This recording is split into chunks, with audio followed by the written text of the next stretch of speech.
Fala galera, nesse sexto vídeo da nossa série de devocionais de 366 dias, de vídeos voltados para os homens, de vídeos com temática bíblica, mas com uma temática prática também, de assuntos que envolvem o nosso dia a dia e nossas vidas, eu gostaria de falar sobre envolver-se mais com a igreja local, envolver-se mais com a igreja que você participa.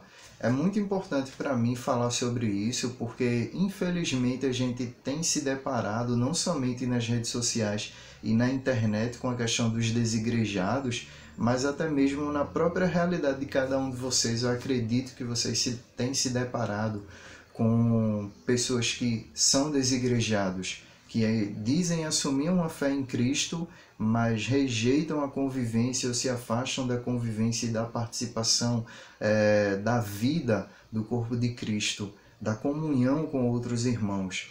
E, biblicamente falando, cristãos, quem segue a Jesus, quem ama Jesus, também ama sua noiva, também ama sua igreja e também faz parte do seu corpo.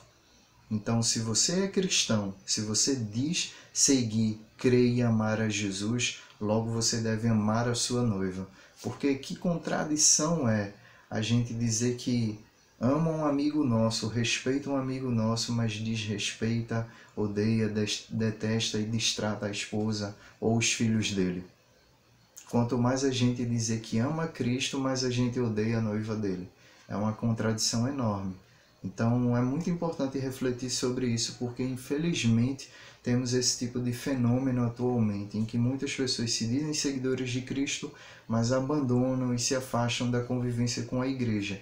E a Bíblia fala muitas coisas a esse respeito. Por exemplo, em Provérbios 18, versículo 1, é dito que aquele que se isola insurge-se contra a verdadeira sabedoria, ou seja, aquele que se afasta da comunhão, aquele que se afasta de ter amizade, de ter relacionamentos e principalmente do convívio com a igreja, ele está indo contra a verdadeira sabedoria.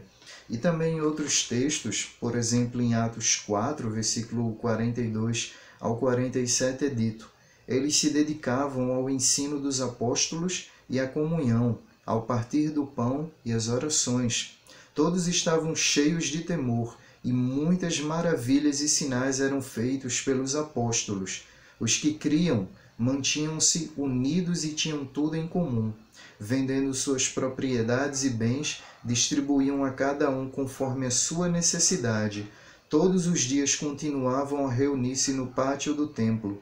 Partiam o pão em suas casas e juntos participavam das refeições, com alegria e sinceridade de coração, louvando a Deus e tendo a simpatia de todo o povo, e o Senhor lhes acrescentava diariamente os que iam sendo salvos. Então, logo no início da igreja cristã, a gente já vê esse símbolo, esse momento, isso que foi tão incrível que aconteceu no início da história da igreja cristã no livro de Atos, que é a comunhão intensa e dedicada entre os irmãos do primeiro século. Eles conviviam, eles tinham tudo em comum, eles buscavam cuidar uns dos outros, buscavam viver como o corpo de Cristo, buscavam amar ao Senhor acima de todas as coisas e amar uns aos outros.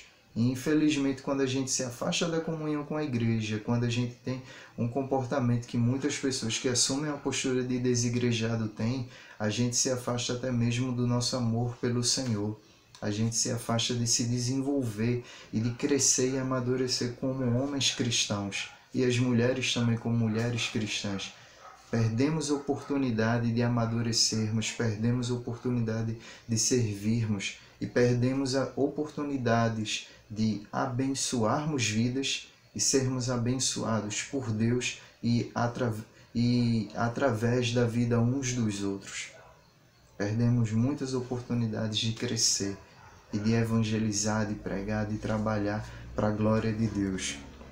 E em Hebreus é dito também, Hebreus capítulo 10, versículo 23 e 25. Apeguemo-nos com firmeza à esperança que professamos, pois aquele que prometeu é fiel, e consideremos uns aos outros para nos incentivarmos ao amor e às boas obras. Não deixemos de reunir-nos como igreja, segundo o costume de alguns, mas procuremos encorajar-nos uns aos outros, ainda mais quando vocês veem que se aproxima o dia. Então o autor bíblico e toda a Bíblia estimula a gente a amar a igreja, a estar com a igreja. E por mais que nossas vidas sejam corridas, como por exemplo a minha vida é, trabalhando num shopping, como já trabalhei há algum tempo atrás e voltei a trabalhar novamente, é uma vida corrida, mas sempre que possível busco estar na igreja. E da mesma forma eu digo a vocês, não deixem de fazer parte da vida da igreja, não deixem de estar reunidos com o corpo de Cristo. E se vocês amam ao Senhor, como dizem amar ao Senhor, amem também a igreja do Senhor. Amem também aqueles irmãos e irmãs com quem vocês convivem na igreja. Porque amar a Jesus significa amar o nosso próximo, e especialmente aqueles que são os domésticos da fé, aqueles que são nossos irmãos e irmãs em Cristo. Até o próximo vídeo, que Deus abençoe vocês.